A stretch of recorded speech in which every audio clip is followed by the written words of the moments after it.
லலிதாவிடம் ஆனந்தியை பற்றி அவதூறு பரப்பும் துளசி, ஆனந்தியுடன் துணை நிற்கும் லலிதா, திருமணம் செய்து கொள்ள நிபந்தனை விதிக்கும் மகேஷ், மகேஷின் நிபந்தனையால் அதிர்ச்சியில் உறைந்து போன மித்ரா, மகேஷின் அடுத்த கட்ட நகர்வு என்ன? உச்சகட்ட பரபரப்பில் உங்கள் சிங்க பெண்ணே.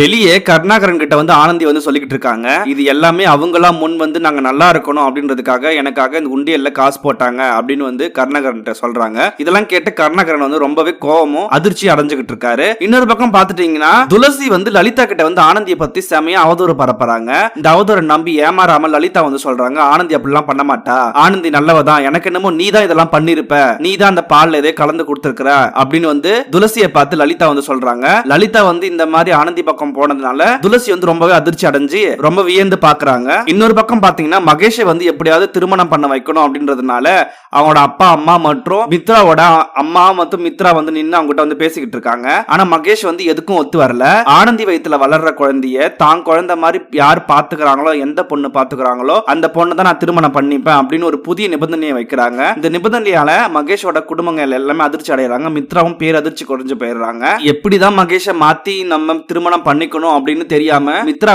ரொம்ப பேரதிர்ச்சியில உறைஞ்சு போய் நிக்கிறாங்க. அவங்க அம்மா அப்பாவுமே என்ன பண்றதுன்னு தெரியாம நின்னுக்கிட்டு இருக்காங்க. மகேஷோட அடுத்த கட்ட நகர்வு எப்படி இருக்கும் அப்படின்றது எல்லாத்தையும் நம்ம பொறுத்து தான் பார்க்கணும். நீங்க என்ன நினைக்கிறீங்க? மகேஷ் அடுத்து என்ன பண்ணணும்னு நீங்க நினைக்கிறீங்க? மகேஷ் பண்றதெல்லாம் சரியா இருந்தா எஸ்ன்னு சொல்லுங்க, தப்பா இருந்தா நோன்னு சொல்லுங்க. அடுத்த வீடியோல பார்க்கலாம். நம்ம சேனலை மறக்காம சப்ஸ்கிரைப் பண்ணிக்கோங்க.